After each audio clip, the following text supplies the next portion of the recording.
ओम नमः शिवाय। प्यारे भक्तों, आज सुनिए सोमवार महादेव जी की व्रत कथा, श्री अमरनाथ की अमर कथा। इस कथा का नाम अमर कथा इसलिए है कि इसके श्रवण करने से शिव धाम की प्राप्ति होती है। यह वह परम पवित्र कथा है जिसके सुनने से सुनने वालों को अमर पद की प्राप्ति होती है तथा वह अमर अजर हो जाता है। यह कथा श्री शंकर भगवान ने इसी गुफा में श्री अमरनाथ जी की गुफा में भगवती पार्वती जी को सुनाई थी। इस कथा को सुनकर ही श्री सुखदेव जी अमर हो गए थे।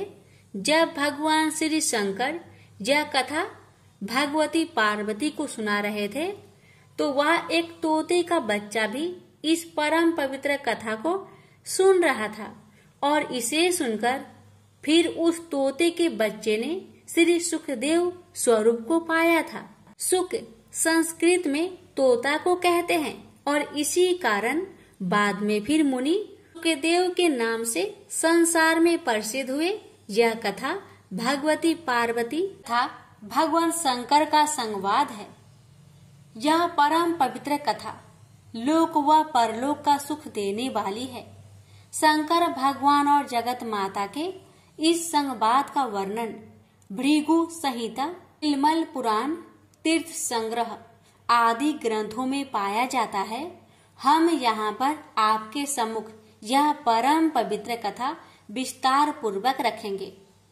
देव ऋषि नारद का कैलाश पर्वत पर आना और श्री पार्वती जी से पूछना कि भगवान शंकर के गले में रुंडमाला क्यों है। एक बार देव ऋषि नारद कैलाश पर्वत पर भगवान श्री शंकर के स्थान पर दर्शनार्थ पधारे। भगवान श्री शंकर उस समय वन विहार के लिए गए हुए थे और भगवती पार्वती यहाँ पर विराजमान थी। श्री पार्वती जी ने देव ऋषि नारद को प्रणाम किया और सादर आसन दिया और बोली, देव ऋषि, आपने यहाँ पधार कर हम पर बड़ी कृपा की। आपने आने का कारण कहिए। देव ऋषि नारद बोले, देवी, मेरा एक प्रश्न है, उसका उत्तर चाहता हूँ। श्री पार्वती ने कहा, कहिए। नारद बोले, देवी, मुझे इस बात का बड़ा आश्चर्य है। भगवान श्री शंकर जो कि हम दोनों से बड़े हैं, उनके गले में रुंड माला क्यों है। श्री पार्वती जी बोली, इसका कारण मैं नहीं जानती। नारद जी ने कहा, आप यथा समय इसका कारण भगवान श्री शंकर जी से पूछिएगा। इतना कहकर देव ऋषि नारद वहां से चले गए और उनके जाने के थोड़ी देर बाद भगवान श्री शंकर आ गए और उनके आने पर भगवती पार्वती ने वही प्रश्न उनसे किया। भगवान श्री शंकर बोले, हे पार्वती, तुम यह प्रश्न न पूछो। लेकिन श्री पार्वती ने भगवान श्री शंकर की बात नहीं मानी और उनके रुंड माला धारण करने का कारण जानने के लिए हट करने लगी। इस पर भगवान श्री शंकर ने कहा, पार्वती, जितने मुंड तुमको इस मुंड माला में दिखाई दे रहे हैं, यह तुम्हारे ही सिर है। यानी जितने जन्म तुमने धारण किए हैं, उतने ही मुंड मैंने धारण किए हैं। इस पर पार्वती जी ने प्रश्न किया, प्रभु, मेरी तो मृत्यु होती है और आपकी नहीं होती, इसका कारण क्या है। भगवान श्री शंकर बोले, यह सब अमर कथा के कारण है। पार्वती बोली, तो फिर मुझे भी यह अमर कथा सुना दीजिए ना। इस पर श्री शंकर जी ने आसन लगाया और काल अग्नि रुद्र नामक एक गण प्रकट किया और उसे आज्ञा दी, चहु ओर एक ऐसी अग्नि प्रकट करो जिसमें कि जलकर समस्त जीवधारी मर जाए। भगवान शंकर की आज्ञा पाकर काल अग्नि ने ऐसा ही किया और अदृश्य हो गया। जिस आसन पर भगवान श्री शंकर बैठे थे, उसके नीचे एक तोते का अंडा पहले से ही था, जो कि काल अग्नि को दिखाई नहीं दिया। इसके पश्चात भगवान श्री शंकर नेत्र मुद कर एकाग्रचित हो पार्वती जी को अमर कथा सुनाने लगे और पार्वती जी उनके हर वाक्य पर हुक्कारा भरने लगी। धीरे धीरे पार्वती जी को नींद आने लगी। उसी समय उस अंडे में से जीव प्रकट हुआ।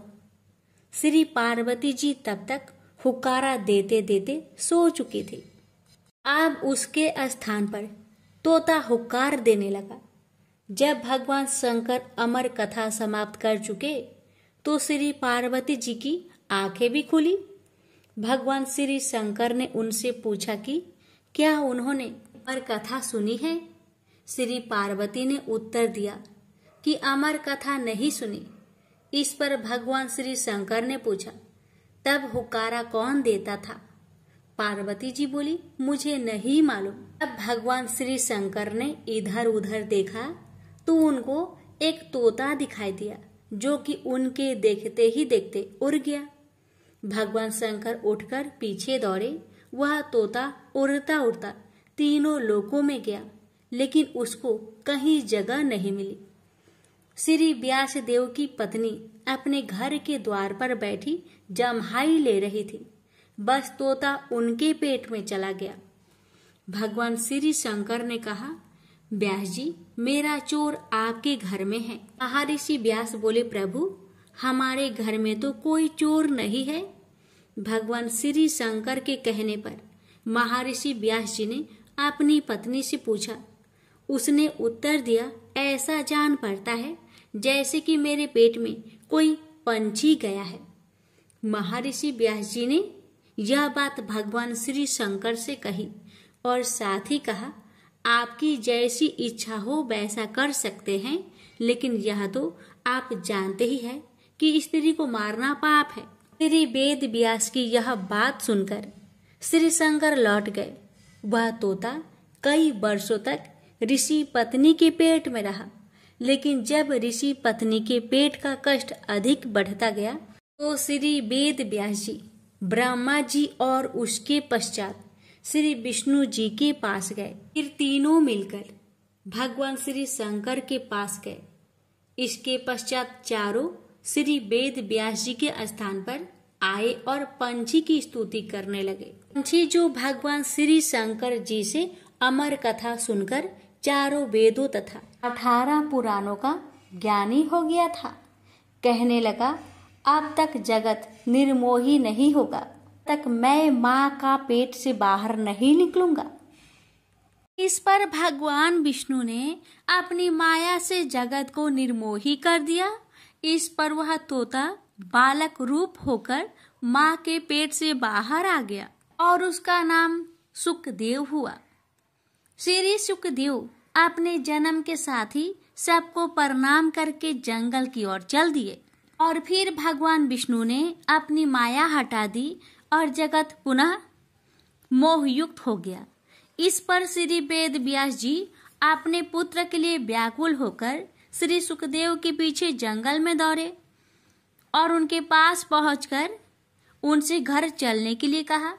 श्री सुखदेव जी ने कहा, जगत निर्मोही है, जहाँ न कोई किसी का पुत्र है और न कोई किसी का पिता। श्री वेद व्यास जी बोले, अब ऐसा नहीं है। श्री सुखदेव जी ने ध्यान लगाकर देखा तो मालूम हुआ कि भगवान श्री विष्णु ने उनके साथ छल किया है। इस पर उन्होंने श्री वेद व्यास जी से कहा, जब तक मैं गुरु धारण नहीं कर लूंगा वापस घर नहीं जाऊंगा और गुरु धारण करने के बाद मैं घर आकर आपकी सेवा करूंगा। ये सुखदेव जी फिर इस संसार में गुरु की खोज में इधर उधर घूमने लगे, मगर अपने से बढ़कर ज्ञानी उनको कहीं पर नहीं मिला। इस पर वह श्री वेद व्यास जी की आज्ञा से महाराज जनक के पास गए, लेकिन महाराज जनक के पास कर्म, स्त्री व राजपाट के कारण उनको गलानी हुई। लेकिन राजा जनक ने जब उनका यह हाल देखा तो अपनी माया से उन्होंने सारे नगर को भस्म कर डाला। राजभवन भी भस्म होने लगा, लेकिन राजभवन के जलने से महाराज जनक और पत्नी का चित्त दह्यमान नहीं हुआ, किंतु श्री सुखदेव जी का चित्त व्याकुल होने लगा। सुखदेव जी को अमर कथा के सुनने तथा अपने अमर हो जाने का अभिमान था। उनकी व्याकुलता को देखकर महाराज जनक बोले, आप क्यों घबरा रहे हैं? आप तो अमर है, लेकिन हमारा शरीर अवश्य जलेगा। इस पर भी जब श्री सुखदेव जी की व्याकुलता दूर न हुई तो महाराज जनक ने अपनी माया से अग्नि पुनः शांत कर दी और प्रत्येक वस्तु पूर्वतः हो गई। यह देखकर श्री सुखदेव जी ने महाराज जनक को अपना गुरु बना लिया और उनसे उपदेश लिया। इसके बाद श्री सुखदेव जी नैमिषारण्य गए। वहां पर ऋषियों महर्षियों ने उनका बड़ा आदर सत्कार किया। ऋषियों महर्षियों ने आपसे अमर कथा सुनने के लिए प्रार्थना की। श्री सुखदेव जी बोले, इस कथा के सुनने वाले अमर हो जाते हैं। इसके पश्चात उन्होंने कथा सुनानी आरंभ की। कथा आरंभ होने के साथ ही कैलाश पर्वत, क्षीर सागर और ब्रह्मलोक हिलने लगा। ब्रह्मा, विष्णु, शिव तथा समस्त देवता उस स्थान पर पहुंचे जहां पर अमर कथा हो रही थी। भगवान शंकर को स्मरण हुआ कि यदि इस कथा के सुनने वाले अमर हो गए तो पृथ्वी का संचालन बंद हो जाएगा और फिर देवताओं की प्रतिष्ठा में अंतर आ जाएगा। इसलिए भगवान श्री शंकर क्रोध में भर आए और श्राप दिया कि जो इस कथा को सुनेगा वह अमर नहीं होगा, परंतु हाँ, वह शिवलोक अवश्य प्राप्त करेगा। प्रेम से बोलिए हर हर महादेव। भोलेनाथ, आपकी कथा कहने वाले, सुनने वाले, हुक्कार भरने वाले सभी पर अपनी कृपा सदा सर्वदा बनाए रखना।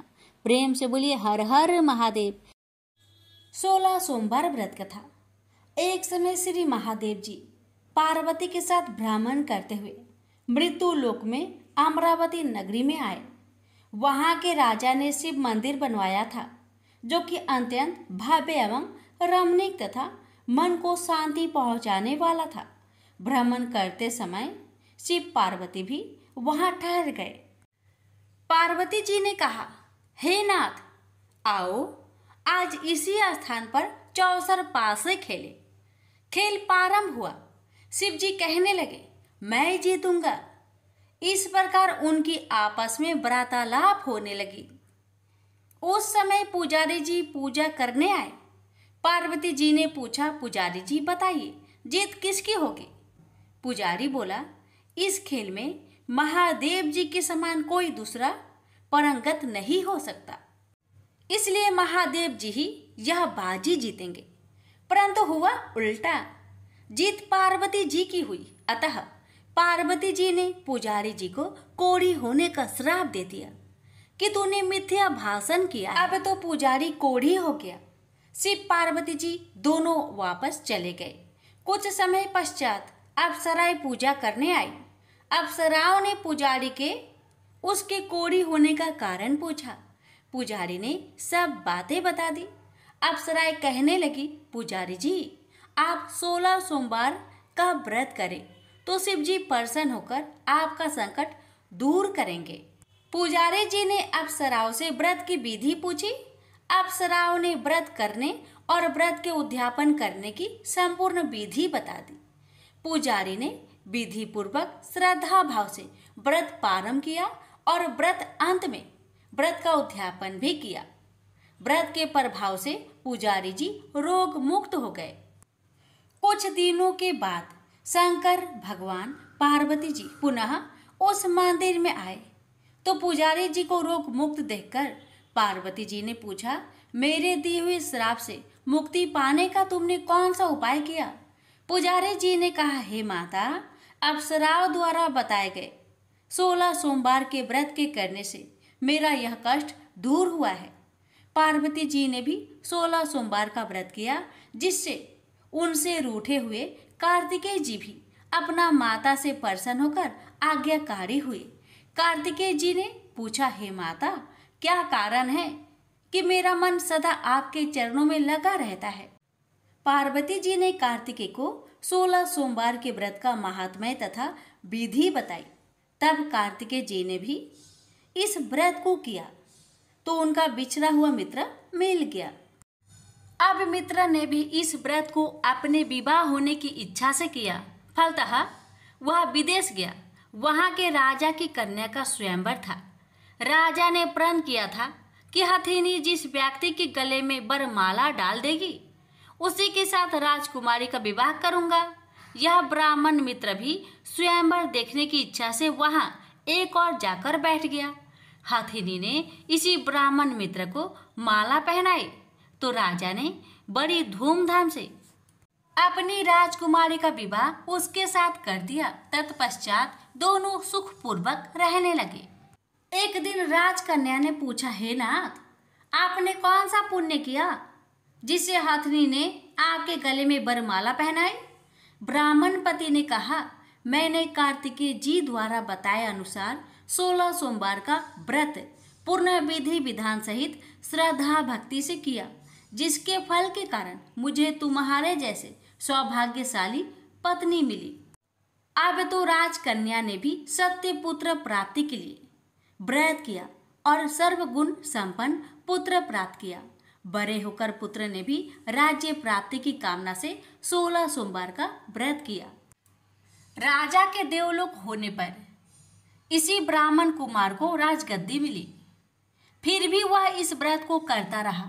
एक दिन उसने अपनी पत्नी से पूछा, सामग्री शिवालय ले चलने को कहा, परंतु उसने पूजा सामग्री अपनी दासियों द्वारा भिजवा दी। जब राजा ने पूजन समाप्त किया तो आकाशवाणी हुई कि हे राजा, तुम इस पत्नी को त्याग दो, नहीं तो राजपाट से हाथ धोना पड़ेगा। प्रभु की आज्ञा मानकर उसने अपनी पत्नी को महल से निकाल दिया। तब वह अपने भाग्य को कोसती हुई एक बुढ़िया के पास गई और अपना दुखड़ा सुनाया। तभी बुढ़िया को बताया, मैं पूजन सामग्री राजा के कहे अनुसार शिवालय में नहीं ले गई और राजा ने मुझे निकाल दिया। बुढ़िया ने कहा, तुझे मेरा काम करना पड़ेगा। उसने स्वीकार कर लिया।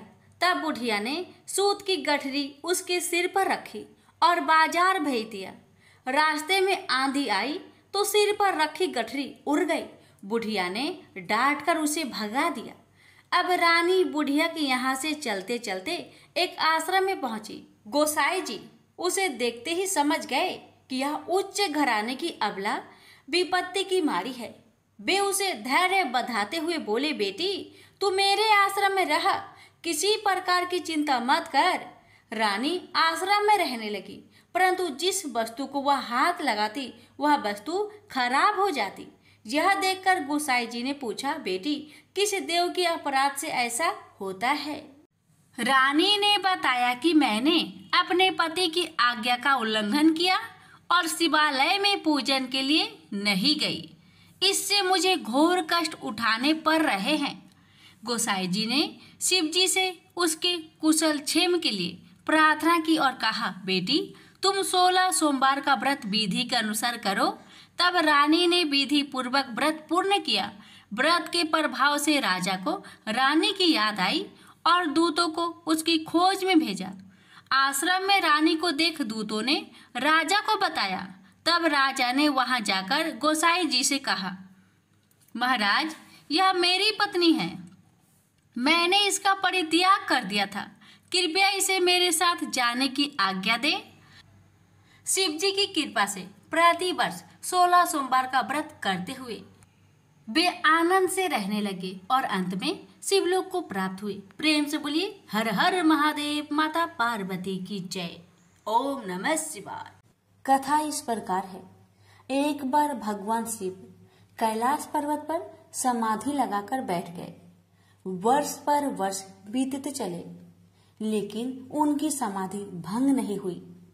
इससे सृष्टि का कल्याण और संहार रुक गया। सृष्टि के कामों में रुकावट आने से ब्रह्मा, विष्णु तथा अन्य देवताओं को बहुत चिंता हुआ और वे भगवान शिव की समाधि भंग करने के लिए उपाय सोचने लगे।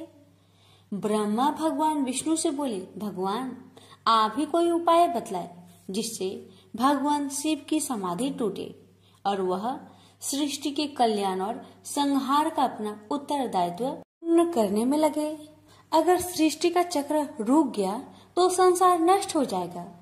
विष्णु भगवान बोले, ब्रह्मा जी, आपने ही तो इस सृष्टि को पैदा किया है, आपने ही विधान बनाया है, इसलिए आप ही कोई उपाय सोच सकते हैं। ब्रह्मा जी बोले, भगवान शिव की समाधि पर हमने किसी उपाय से भंग कर भी दी तो वह कल फिर समाधि लगा लेंगे। मैं चाहता हूँ कि कोई ऐसा स्थायी उपाय सोचा जाए कि सृष्टि का चक्र विधान के अनुसार चलता रहे। विष्णु जी बोले, हम जिस उपाय से अब तक ऋषि मुनियों की तपस्या भंग करते आए हैं, क्या उसी प्रकार कामदेव को भेजकर भगवान शिव की समाधि भंग नहीं की जा सकती? भगवान शिव निर्विकार है, अर्थात उनके मन में ना तो कोई विकार है और न पैदा किया जा सकता है, इसलिए यह उपाय कारगर सिद्ध नहीं होगा। ब्रह्मा जी बोले, भगवान, हो सकता है कामदेव से प्रभावित होकर भगवान शिव अपनी समाधि तोड़ दे और फिर किसी स्त्री से विवाह कर ले। विवाहित होने के बाद उनकी आए दिन की इस समाधि से मुक्ति मिल जाएगी। विष्णु जी बोले, लेकिन पितामह, आपकी नजर में क्या कोई ऐसी कन्या है जो निर्जन पर्वत पर रहने वाले शिव को पति रूप में स्वीकार कर ले? ब्रह्मा जी बोले, मैंने इस काम के लिए योग माया से प्रार्थना की है। उन्होंने चतुर्भुज चामुंडा के रूप में मुझे दर्शन देकर वचन दिया है, वह शिव के साथ विवाह करने के लिए तैयार है। माँ भगवती अपने वचन का पालन करने के लिए प्रजापति की पुत्री के रूप में जन्म ले चुकी है। प्रजापति दक्ष ने उनका नाम सती रखा है। इसका अर्थ है पहले ही सारी व्यवस्था कर चुके हैं। विष्णु बोले, मुझे केवल आपकी अनुमति की आवश्यकता थी भगवान। ब्रह्मा जी बोले, इधर भगवती दुर्गा ने दक्ष प्रजापति की कन्या सती के रूप में जन्म ले लिया था। जब वह बड़ी हुई तो उन्होंने अपने पिता दक्ष प्रजापति से कहा कि वह भगवान शिव का पति के रूप में मन ही मन में वर्ण कर चुकी है। सती की बात सुनकर दक्ष बोले, तुम पागल हो गई हो बेटी, शिव तो संसार में वैराग्य ले चुके हैं, वह कभी भी सांसारिक बंधनों में नहीं बंधना चाहेंगे। सती बोली, आप चिंता मत कीजिए पिताजी, मैं अपनी तपस्या द्वारा उन्हें विवाह करने के लिए तैयार कर लूंगी। दक्ष बोले, कोशिश करके देख लो बेटी, लेकिन मुझे आशा नहीं है कि तुम्हारी तपस्या शिव की समाधि भंग कर सकेगी। सती ने माता पिता से आज्ञा लेकर घर में ही भगवान शिव की आराधना करनी आरंभ कर दी। सती की तपस्या के प्रभाव से भगवान शिव की समाधि टूट गई। वह उमा के सामने प्रकट होकर बोले, मैं तुम्हारी तपस्या से बहुत प्रसन्न हूँ उमा, जो भी चाहो वर मांग लो। उमा बोली, भगवान, यदि आप मेरी तपस्या से प्रसन्न हैं, तो मुझे पत्नी के रूप में स्वीकार कर लीजिए। भगवान शिव तथास्तु कह के वहाँ से अंतर्ध्यान हो गए। स्त्री की इच्छा अनुसार प्रजापति दक्ष ने उमा का विवाह शिव के साथ कर दिया। शिव उमा को लेकर कैलाश पर्वत पर आ गए। एक बार ब्रह्मा जी के दरबार में सब देवता बैठे थे। दक्ष प्रजापति भी वहां आए। ब्रह्मा पुत्र होने तथा सृष्टि बढ़ाने के कारण उनकी प्रतिष्ठा को देखते हुए सबने खड़े होकर उन्हें आदर दिया, प्रणाम किया, पर भगवान शिव वैसे ही बैठे रहे, उनके लिए जैसे कोई आया ही नहीं था। दक्ष ने इसे अपना अपमान समझा और क्रोध में कह बैठे, शिव मेरे जमाता है, उन्हें चाहिए था कि मुझ ससुर को उठकर प्रणाम करके आदर देते, पर लगता है इनमें देवताओं के योग शिष्टाचार नहीं है। किसी भी देव यज्ञ में भाग लेने की पात्रता इनमें नहीं है, अतः इन्हें किसी यज्ञ में भाग न दिया जाए। दक्ष क्रोध में बोलते रहे, शिव के लिए जैसे कुछ हुआ ही नहीं हो। वे उसी तरह मुस्कुराए चुप रहे। ब्रह्मा जी की सभा से लौटने के बाद दक्ष ने अपने श्राप को प्रतिष्ठा के लिए स्वयं एक यज्ञ किया तथा निश्चय किया कि इसी यज्ञ में शिव को यह भाग न देने की प्रारंभ किया जाए। उन्हें उस विशाल यज्ञ में भाग लेने के लिए समस्त देवताओं को आमंत्रण भेजा। यज्ञ शुरू हुआ तो देवता लोग आकाश मार्ग से यज्ञ में भाग लेने के लिए जाने लगे। दक्ष की पुत्री सती तो अपने पति शिव के साथ कैलाश धाम में बैठी थी। देवताओं तथा देव पत्नियों को इस प्रकार सज धज कर जाते देख शिव से पूछ बैठी, प्रभु ये सारे देवता अपनी पत्नियों के साथ कहाँ जा रहे हैं? तब भगवान शिव ने कहा, तुम्हें पता नहीं, तुम्हारे पिता दक्ष प्रजापति ने भूमंडल पर बहुत बड़ा यज्ञ शुरू किया है, उसी में भाग लेने के लिए ये सब जा रहे हैं। यह सुनकर सती को आश्चर्य हुआ। उन्होंने कहा, पिताजी विशाल यज्ञ कर रहे हैं और अपनी ही बेटी तथा जमाता को पता ही नहीं। आपके पास निमंत्रण आया है क्या? शिव जी ने हंसकर कहा, अगर निमंत्रण आता तो क्या तुम्हें पता न चलता? सोचा होगा कि जहाँ सब देव तथा देव नारियां देवोपम वस्त्र तथा अलंकारों से सजी धजी आएंगी, वहाँ हमारा जमाता भूत प्रेतों जैसी वेशभूषा में आकर शोभा बढ़ाने के बजाय मेरी हंसी कराएंगे। इसलिए शायद उन्होंने निमंत्रण नहीं भेजा। ने तो उस अपमान की कोई परवाह नहीं की, पर सती अपने तथा अपने पति के प्रति इस प्रकार के व्यवहार से बहुत दुखी हुई तथा इसे अपना अपमान समझा। वे बोली, अपनी प्रतिष्ठा तथा दिखावती श्रेष्ठता का इतना ही ध्यान था तो बेटी ब्याहने से पहले सोचना चाहिए था। मैं पति के इस अपमान को बिल्कुल भी नहीं सहूंगी।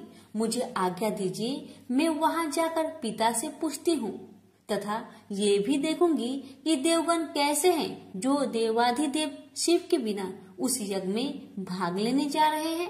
शिव ने कहा, उन देवों को क्या पता है कि हमें निमंत्रण नहीं दिया गया है। वैसे भी तुम्हें इस बारे में ज्यादा विचार नहीं करना चाहिए। बिना निमंत्रण के जाने पर अपमान होता है, इसलिए मेरी सलाह है कि तुम भी मत जाओ। सती अपने पिता द्वारा की गई इस उपेक्षा तथा अपमान को सह न पा रही थी। पति शिव की आज्ञा न मिलने पर भी सती अपने पिता के घर जाने की जिद पर अड़ी रही। शिव ने सोचा कि सती क्रोध में है, पता नहीं कुछ अनहोनी न हो जाए, इसलिए उन्होंने अपने कुछ गणों को सती की रक्षा के लिए भेज दिया। सती अपने पिता के घर पहुंची तो उनकी माता और बहनों ने तो बड़े स्नेह और सम्मान के साथ उनका स्वागत किया, लेकिन दक्ष तथा उसके समर्थकों ने उमा के प्रणाम का उत्तर देना तो दूर उनकी ओर आंख उठाकर भी नहीं देखा। सती को अपने अपमान की परवाह नहीं थी। उन्होंने पिता से पूछा, पिताजी आप प्रजापति की माया के अनुसार इतना बड़ा कर रहे हैं, इसमें भाग लेने के लिए देवगण तथा आपकी अन्य पुत्रियां तथा जमाता भी आमंत्रित है। मुझे और मेरे पति को आपने आमंत्रित क्यों नहीं किया? दक्ष ने कहा, सती तुम अब मेरी पुत्री से अधिक किसी की पत्नी हो। तुम्हारे पति की उद्दंडता के कारण मैंने उसे श्राप दिया है, वह यज्ञ भाग का अधिकारी नहीं होगा। वैसे भी भूत पिचासों के साथ शमशान में रहने वाले का स्वर्ग में रहने वाले देवताओं के बीच कोई स्थान नहीं होता। सती ने कहा, वे आपके जमाता है, आपने उनकी पाद पूजा की है, वे देवों के देव महादेव हैं। यदि उन्हें ही यज्ञ भाग से वंचित किया गया तो वह यज्ञ उनके बिना सफल नहीं होगा। मैं स्वयं इसकी हव्य बनूंगी। न कहकर सती यज्ञ कुंड में कूद पड़ी। सती को यज्ञ कुंड में कूदते देख वहाँ हाहाकार मच गया। लोग उठ उठकर भागने लगे। यज्ञ की सामग्री लोगों के पैरों से कुचलकर इधर उधर जा गिरी। सती को इस प्रकार सती होते देख शिव के गण यज्ञ में आए ऋषि मुनियों और दक्ष के सैनिकों पर टूट पड़े। देख महर्षि भृगु वेद मंत्रों से अग्नि में आहुतियां देने लगे। महाशक्तिशाली अनगिनत दैत्य पैदा हो गए और शिव के गणों का संहार करने लगे।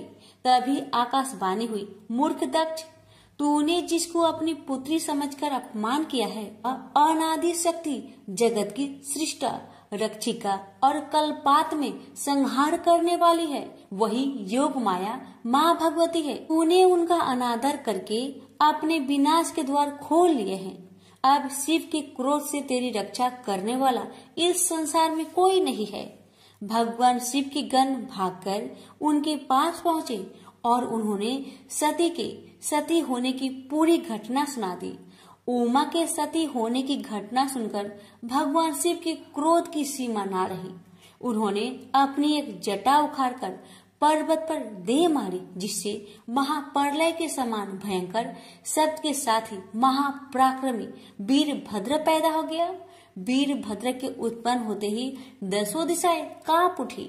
फिर शिव जी ने दूसरी जटा उखाड़कर एक चट्टान पर दे मारी, जिससे महाकाली उत्पन्न हो गई। उनका रूप इतना विकराल था कि उन्हें देखकर शिव के गणों में भी भय की लहर सी दौड़ गई। महाकाली के साथ ही काली, कात्यायनी, ईशानी, चामुंडा, मुंड, मर्दनी, भद्रकाली, भद्रा, वली और वैष्णवी भी पैदा हो गई। फिर भद्र ने कहा, भगवान आज्ञा दीजिए, मैं क्या करूं? यदि आपकी आज्ञा हो तो मैं क्षण भर में ही सारे समुद्र को सोख कर मुझे ब्रह्मांड को भस्म कर डालूं और सारे देवताओं और ऋषि मुनियों को भी भस्म कर दूं। शिव जी बोले, वीरभद्र, ब्रह्मा का पुत्र दक्ष यज्ञ कर रहा है, अत्यंत अभिमानी और मेरा विरोधी है। जाओ उसके यज्ञ का विध्वंस कर दो और वहाँ जो भी देवता, गंधर्व, ऋषि मुनि हो उन सबको भस्म कर डालो। फिर शिव ने महाकाली से कहा, महाकाली, तुम इन 9 दुर्गाओं को साथ लेकर वीरभद्र की सहायता करो। दक्ष उसकी पत्नी और बंधु बांधवों को मारकर उसके वंश को समाप्त कर दो। भगवान शिव की आज्ञा पाते ही वीरभद्र और भद्रकाली ने यज्ञ भूमि में पहुंचते ही जैसे प्रलय मचा दी। दक्ष की सेनाओं को समाप्त करके वे दोनों शिव जी के गणों के साथ जो भी सामने आया उसी को मौत के घाट उतारते चले गए। उन्होंने यज्ञ की वेदी तोड़ डाली, यज्ञ में काम आने वाली सारी वस्तुओं उठाकर नष्ट कर दिया। घबराकर दक्ष भगवान विष्णु से बोले, भगवान, अब आप ही हमें सब संकटों से मुक्ति दिला सकते हैं। विष्णु बोले, दक्ष, तुमने शिव जी का अपमान करके भयंकर अपराध किया है। उनके गणों का सेनापति वीरभद्र इतना शक्तिशाली है कि मैं भी उनका कुछ नहीं बिगाड़ सकता। वीरभद्र ने ऋषि मुनियों और देवताओं को पृथ्वी पर पटक पटक कर मार डाला। भृगु ऋषि की छाती पर पांव रखकर उनकी दाढ़ी उखाड़ ली। शिव जी को देखकर हंसने वाले ऋषि पूषा के दांत तोड़ डाले और फिर वेदी के भीतर छिपे दक्ष को बाहर खींचकर उसका सिर हाथों से मोड़कर धधकते हुए अग्नि कुंड में फेंक दिया। इस प्रकार अपने स्वामी का अपमान करने वाले दक्ष को पूर्ण रूप से दंडित करके वीरभद्र कैलाश पर्वत पर लौट गए। से बोलिए, उमापति शंकर भगवान की जय। बात उस समय की है जब परशुराम ने अपनी प्रतिज्ञा के अनुसार पृथ्वी को क्षत्रियों से रहित कर दिया था। तब वे अपने गुरु भूतनाथ के चरणों में प्रणाम करने और गुरु पत्नी अम्बा तथा उनके नारायण तुल्य दोनों गुरुपुत्र कार्तिकेय और गणनायक को देखने की लालसा से कैलाश पहुँचे। वहाँ उन्होंने अत्यंत अद्भुत कैलाशपुरी का दर्शन किया। अपने गुरु की उस दिव्य पुरी के दर्शन कर उनका नंदन आनंद विभोर हो गए। फिर उन्होंने शिव का 15 योजन ऊंचा और 4 योजन विस्तृत अत्यंत सुंदर आश्रम देखा। परशुराम वहाँ सबसे मिले और उन्होंने सबसे बात की। इसके बाद वे नंदीकेश्वर से आज्ञा प्राप्त कर प्रसन्नता पूर्वक आश्रम के भीतर प्रविष्ट हुए। कुछ ही आगे जाने पर महातपस्वी परशुराम ने बहुमूल्य रत्नों से निर्मित सैकड़ों मंदिर देखे। उन्होंने वहां का भीतरी द्वार देखा जो नाना प्रकार की चित्रकारी से चित्रित तथा हीरे मोतियों की गुथी हुई मालाओं से अत्यंत शोभ्यमान था। परशुराम ने द्वार के बाएं भाग में अपने गुरुपुत्र कार्तिकेय को देखा और दाहिने ओर पार्वती नंदन गणेश तथा शिव पार्वती का अवलोकन किया। वे वहां रत्नाभरण भूषित बहुमूल्य रत्नों से बने सिंहासनों पर आसीन थे। परशुराम सबसे मिलते और प्रेम पूर्वक बात करते हुए प्रसन्नचित चित्त से आगे बढ़े ही थे कि गणेश ने उन्हें देखकर कहा, शूलपाणी इस समय शयन कर रहे हैं। मैं उन परम प्रभु की आज्ञा प्राप्त कर तत्काल तुम्हें साथ ले चलूंगा। बस इतनी देर रुक जाओ। परशुराम ने गणेश के सम्मुख खड़े खड़े उत्तर दिया, बंधुवर, मैं अपने गुरु शिव व माता पार्वती के दर्शन करना चाहता हूँ। मैं उनके चरणों में प्रणाम कर अभी लौट जाऊंगा। गणेश ने उन्हें अनेक प्रकार से समझाते हुए कहा, इस समय भूतेश्वर शिव एवं माता पार्वती अंतःपुर में है, अतः अभी आपको वहां नहीं जाना चाहिए। परम गुरुदेव शिव एवं माता पार्वती के चरण कमलों के दर्शन करने का मेरा सहज अधिकार है। परशुराम अपने आग्रह पर दृढ़ थे, किंतु गणेश उन्हें अत्यंत विनय पूर्वक समझाते रहे। मैं तो परम पिता शिव एवं माता पार्वती के दर्शनार्थ जाऊंगा ही। यह कहकर परशुराम आगे बढ़ना ही चाहते थे कि गणेश ने उन्हें रोक दिया। 21 बार पृथ्वी को क्षत्रियों से रहित करने वाले भृगु नंदन कुपित हो गए और उनका गणेश से विवाद ही नहीं हुआ, हाथापाई भी होने लगी। कुमार कार्तिकेय ने उन्हें समझाने का प्रयास किया, किंतु क्रोध परशुराम ने उन्हें धक्का दे दिया, जिससे वह गिर गए। शिव पुत्र गणेश ने उठकर परशुराम की ओर डंडा के लिए उनकी भर्त्सना की, तो क्रोध परशुराम ने अपना तीक्ष्ण परशु उठा लिया। तब गणेश ने अपनी सूंड बढ़ाकर उन्हें उसमें लपेट लिया और घुमाने लगे। गणेश की सूंड में लिपटे परशुराम सर्वथा असहाय और निरुपाय थे। गणेश के योग बल से परशुराम स्तंभित रह गए। गणेश ने परशुराम को सप्तद्वीप, सप्त पर्वत, सप्त सागर, भूलोक, स्वर्गलोक, जनलोक, ध्रुवलोक, गौरीलोक और शंभुलोक में घुमाते हुए समुद्र में फेंक दिया। परशुराम समुद्र में तैरने लगे तो निरामयी गणनाथ ने उन्हें पुनः अपनी सूंड में उठा लिया और घुमाते हुए बैकुंठ धाम दिखाकर गोलोक धाम का दर्शन करा दिया। वहां परशुराम ने मंद मंद मुस्कुराते हुए बंसी विभूषित नव निरत श्री कृष्ण के साथ रासवेणी राधा का दर्शन किया, तो वे बार बार उनके मंगलमयी चरण कमलों में प्रणाम करने लगे। कुछ देर बाद परशुराम सचेत होकर पृथ्वी पर गिर पड़े। समय उनका प्रतिवादी मुख स्तंभ गणेश जी द्वारा किया हुआ स्तंभन भी दूर हो गया। तब उन्होंने अपने अभीष्ट देवता श्री कृष्ण के जगत गुरु शिव द्वारा प्रदत्त परम दुर्लभ स्रोत एवं कवच का स्मरण किया और संपूर्ण शक्ति से सूर्य की प्रभा के तुल्य तीक्ष्णतम अपने परशु से गौरी नंदन पर प्रहार कर दिया। गणेश ने अपने परम पूज्य पिता के अमोघ अस्त्र का सम्मान करने के लिए उसे अपने बाएं दांत से पकड़ लिया।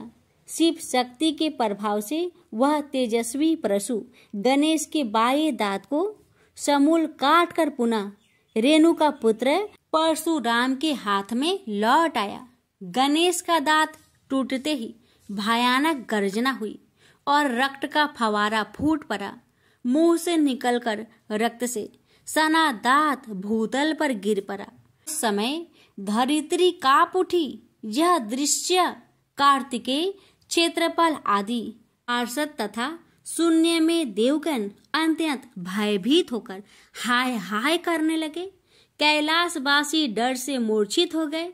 निंद्रापति सुधत्मा शिव की निंद्रा भंग हुई। बेटा यह क्या हुआ? दौड़ी हुई पार्वती आई तो उन्होंने अपने पुत्र गणेश के टूटे दांत तथा रक्त से सने हुए मुंह को देखा और देखा कि उनके हृदय खंड गणेश क्रोध शून्य परम शांत लज्जा से सिर झुकाए खड़े हैं। अत्यंत व्याकुल होकर उन्होंने स्कंद से पूछा, क्या बात है? यह कैसे हुआ? स्कंद द्वारा संपूर्ण वृत्तांत सुनकर पार्वती अत्यंत क्रोध हुई और अपने प्रिय पुत्र गणेश जी को सीने से लगाकर रोती हुई शिव से बोली, मेरे पुत्र गणेश और आपके शिष्य परशुराम में किसका दोष है, आप ही निर्णय करें। फिर माता पार्वती ने अपने सम्मुख परशुराम को शिव के प्रमोदक द्वारा चरण कमलों की निर्भयता पूर्वक सेवा करते हुए देखकर कहा, हे महाभाग राम, तुम योगियों के गुरु देवाधिदेव महादेव के शिष्य हो। तुम शुद्ध मन वाले हो। तुम्हारी अशुद्धता का कारण मेरी समझ में नहीं आ रहा। तुमने करुणामय गुरु से अमोघ परशु प्राप्त कर पहले तो उसकी क्षत्रिय जाति पर परीक्षा की और अब गुरु पुत्र पर परीक्षा की है। श्रुति गुरु दक्षिणा देने का निर्देश करती है और तुमने अत्यंत निर्दयता पूर्वक गुरु पुत्र का समूल एक दांत ही नष्ट कर दिया। अब इसका सिर भी काट डालो। चरमता का अमोघ परशु प्राप्त कर ले तो क्षुद्र श्रृंगाल भी वनराज को मार सकता है। इतना कहकर क्रोध से भगवती पार्वती परशुराम को मारने के लिए प्रस्तुत हो गई। भय बस परशुराम ने मन ही मन करुणा सागर गुरु को प्रणाम कर अपने इष्ट देव गोलोकनाथ श्री कृष्ण का स्मरण किया। तभी पार्वती ने अपने सम्मुख एक बौने ब्राह्मण बालक को देखा। उस पर तेजस्वी ब्राह्मण बालक को देखकर आतुरता से भगवान शंकर ने भक्ति पूर्वक मस्तक झुकाकर प्रणाम किया। उसके बाद माता पार्वती ने भी उसे प्रणाम किया। परम तेजस्वी ब्राह्मण बालक ने शिव एवं पार्वती को शुभ आशीर्वाद प्रदान किया। यह दृश्य देखकर कैलाशवासी बालक बालिकाएं भयभीत एवं चकित हो गए। फिर भगवान शंकर ने उनका पूजन किया। वे वामन भगवान रत्न सिंहासन पर विराजमान थे। उनका उत्कृष्ट तेज सर्वत्र फैल रहा था। भगवान शंकर ने मधुर शब्दों में कहा, आज मेरा परम सौभाग्य है जो आपने कृपा पूर्वक मेरे यहाँ पधारकर मुझे सेवा का अवसर प्रदान किया है। सुतोष शिव की मधुर वाणी से प्रसन्न होकर ब्राह्मण बाल रूपी स्वयं श्री हरि ने गंभीर स्वर में कहा, आप लोग की वर्तमान स्थिति जानकर मैं श्वेत द्वीप से आ रहा हूँ। मेरे भक्तों का कभी अमंगल नहीं होता। मेरा सहस्त्रसार उनके रक्षार्थ प्रतिक्षण प्रस्तुत रहता है, किंतु गुरु के रुष्ट होने पर मैं विवश हो जाता हूँ। गुरु की अवहेलना बलवती होती है। विद्या और मंत्र प्रदान करने वाला गुरु अभिष्ट देव से 100 गुना श्रेष्ठ है। गुरु से बढ़कर कोई देवता नहीं है, पार्वती से बढ़कर कोई पतिव्रता नहीं है तथा गणेश से उत्तम कोई जितेंद्रिय नहीं है। भृगु नंदन ने गुरु पत्नी एवं गुरु पुत्र की अवहेलना कर दी है। उसी का मार्जन करने के लिए मैं यहाँ उपस्थित हुआ हूँ। श्री हरि ने भगवान शंकर के बाद भगवती पार्वती से कहा, तुम जग जननी हो। तुम्हारे लिए गणेश, कार्तिकेय और परशुराम भी पुत्र तुल्य है। इन परशुराम ने स्नेह के प्रति शिव और तुम्हारे मन में भेद नहीं है। आता एवं जो उचित समझो करो। देव बड़ा प्रबल होता है। बालकों का यह विवाद तो देव दोष से ही घटित हुआ है। तुम्हारे इस प्रिय पुत्र का एक दंत नाम वेदों में प्रसिद्ध है। फिर श्री हरि ने परशुराम से कहा, राम, तुमने क्रोधवश शिवा पुत्र गणेश का दांत तोड़कर अनुचित किया है। इस कारण तुम निश्चय ही अपराधी हो। ये सर्वशक्ति स्वरूपा पार्वती प्रकृति से परे और निर्गुण है। श्री कृष्ण भी इन्हीं की शक्ति से शक्तिशाली हुए हैं। ये समस्त देवताओं की जननी है। तुम इनकी स्तुति कर इन्हें संतुष्ट करो। इतना कहकर श्री हरि बैकुंठ के लिए प्रस्थान कर गए। परशुराम ने भी स्नान कर शुद्ध वस्त्र धारण कर लिए। वह हाथ जोड़कर गुरुदेव के चरणों में प्रणाम कर सिर झुकाए जगजननी गौरी का स्तवन करने लगे।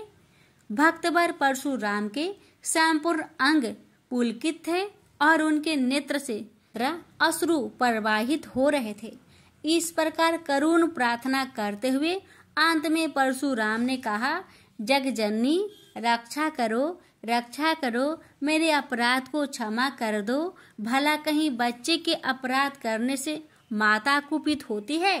यह कहकर परशुराम ने माता पार्वती के चरणों में प्रणाम कर अत्यंत दुखी होकर रोने लगे। परशुराम की करुण प्रार्थना से करुणामयी पार्वती का हृदय द्रवित हो गया। उन्होंने प्रीति पूर्वक परशुराम को अभय दान देते हुए कहा, बेटा अब शांत हो जाओ। आशुतोष के अनुग्रह से तुम्हारी सर्वत्र विजय हो। सर्वतरात्मा श्री हरि तुम पर सदा प्रसन्न रहे। गुरुदेव शिव में तुम्हारी भक्ति सुदृढ़ रहे। तुम अमर हो जाओ। इसी प्रकार दयामयी पार्वती ने परशुराम को आशीर्वाद दिया और वे अपने अंतपुर में चली गई। उस समय वहां श्री भगवान के मंगल नाम का उच्च घोष होने लगा। फिर परशुराम ने एक दंत गणेश का स्तवन किया और गंधे, पुष्प, धूप, दीप एवं तुलसी रहित नैवेद्य आदि से लंबोदर की प्रीति पूर्वक पूजा की। परशुराम ने भक्ति भाव से भाई गणेश को संतुष्ट कर माता पार्वती एवं कृपा सिंधु त्रिलोचन के चरणों में प्रणाम किया। फिर उन्होंने गुरु की आज्ञा प्राप्त कर प्रसन्नता पूर्वक वहां से प्रस्थान किए। प्रेम से बोलिए गौरी पुत्र गणेश भगवान की जय। हर हर महादेव। माता पार्वती की जय। शिव जी की आरती। ओम जय शिव ओंकारा, स्वामी जय शिव ओंकारा, ब्रह्मा विष्णु सदा शिव अर्धांगी धारा। ओम जय शिव ओंकारा, स्वामी जय शिव ओंकारा। एकानन चतुरानन पंचानन राजे, हंसानन गरुड़ासन वृषवाहन साजे। ओम जय शिव ओंकारा, स्वामी जय शिव ओंकारा। दो भुज चार चतुर्भुज, 10 भुज अति सोहे। त्रिगुण रूप निरखते, त्रिभुवन जन मोहे। अछि माला बने माला, मुंड माला धारी। त्रिपुरारी कंसारी करे माला धारी। श्वेतांबर पीतांबर बाघंबर अंगे। सनकादिकी गरुणादिकी भूतादिकी संगे। कर के माध्य का मंडलु चक्र त्रिशूली धारी। सुखकारी दुखहारी जगपालनकारी। ब्रह्मा विष्णु सदा शिव जानत अविवेका। मधु के टप दो मारे, सुर भय हीन करे। लक्ष्मी व सावित्री पार्वती संगा। पार्वती अर्धांगी, शिव लहरी गंगा। पर्वत सोहे पार्वती, शंकर कैलासा। भांग धतुर का भोजन, भस्मी में वासा। जटा में गंग बहत है, गल मुंडन माला। शेष नाग लिपटावत, ओढ़त मृगी छाला। काशी में विराजे विश्वनाथ, नंदी ब्रह्मचारी। नीत उठ दर्शन पावत, महिमाति भारी। त्रिगुण स्वामी जी की आरती, जो कोई नरे गावे। कहत शिवानंद स्वामी, मनवांछित फल पावे। ओम नमः शिवाय। हर हर महादेव। माता पार्वती की जय।